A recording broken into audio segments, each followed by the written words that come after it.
నమస్కారం. దళిత క్రాంతికి స్వాగతం.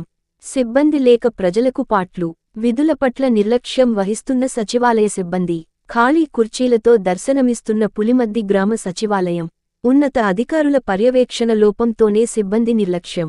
ఉదయం 11 గంటలు దాటినా సచివాలయంలో సిబ్బంది లేక ప్రజలకు పాట్లు తప్పడం లేదంటూ ప్రజలు ఉసురుమంటూ వెనుతిరిగి వెళ్తున్నారు. నంద్యాల మండల పరిధిలోని పులిమద్ది గ్రామ సచివాలయంలో బుధవారం ఉదయం 11 గంటలు దాటినా సచివాలయంలో సిబ్బంది లేక ఖాళీ కుర్చీలతో సచివాలయం దర్శనమిస్తుంది. గత ప్రభుత్వంలో సచివాలయ వ్యవస్థ వైసీపీ ప్రభుత్వానికి వెన్నెముకలాంటిదని, అలాంటి సచివాలయంలో విధులు నిర్వహిస్తున్న సిబ్బంది మాత్రం నిర్లక్ష్య ధోరణిలో వ్యవహరిస్తున్నారని ప్రజలు వాపోతున్నారు. ప్రతి గ్రామ సచివాలయంలో 11 మంది సిబ్బంది ఉంటారు. అంతమంది కలిగిన సచివాలయంలో 11 గంటలు దాటినా ఒక్కరు కూడా లేక వెలవెలపోయిందన్నట్లు దర్శనమిస్తుంది. అధికారుల కోసం వచ్చిన స్థానిక ప్రజలు మాత్రం సిబ్బంది లేని ఖాళీ కుర్చీలు చూసి నిరీక్షించి సనుగుకుంటూ వెనుతిరిగిపోతున్నారు.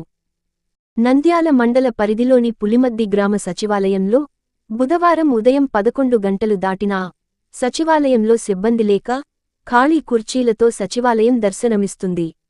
గత ప్రభుత్వంలో సచివాలయ వ్యవస్థ వైసీపీ ప్రభుత్వానికి వెన్నెముకలాంటిదని, అలాంటి సచివాలయంలో విధులు నిర్వహిస్తున్న సిబ్బంది మాత్రం నిర్లక్ష్య ధోరణిలో వ్యవహరిస్తున్నారని ప్రజలు వాపోతున్నారు. ప్రతి గ్రామ సచివాలయంలో 11 మంది సిబ్బంది ఉంటారు. అంతమంది కలిగిన సచివాలయంలో 11 గంటలు దాటినా ఒక్కరు కూడా లేక వెలవెలపోయిందన్నట్లు దర్శనమిస్తుంది. అధికారుల కోసం వచ్చిన స్థానిక ప్రజలు మాత్రం సిబ్బంది లేని ఖాళీ కుర్చీలు చూసి నిరీక్షించి సనుగుకుంటూ వెనుతిరిగిపోతున్నారు. ఇంజనీరింగ్ అసిస్టెంట్, వీఆర్ఓలు మాత్రమే ఫీల్డ్లో ఉన్నట్లు సమాచారం. సచివాలయములో ప్రధాన పాత్ర పోషించే పంచాయతీ కార్యదర్శి సమయపాలన పాటించకపోవడమే సచివాలయంలోని సిబ్బంది నిర్లక్ష్యానికి ప్రధాన కారణమని ప్రజలు విమర్శలు చేస్తున్నారు.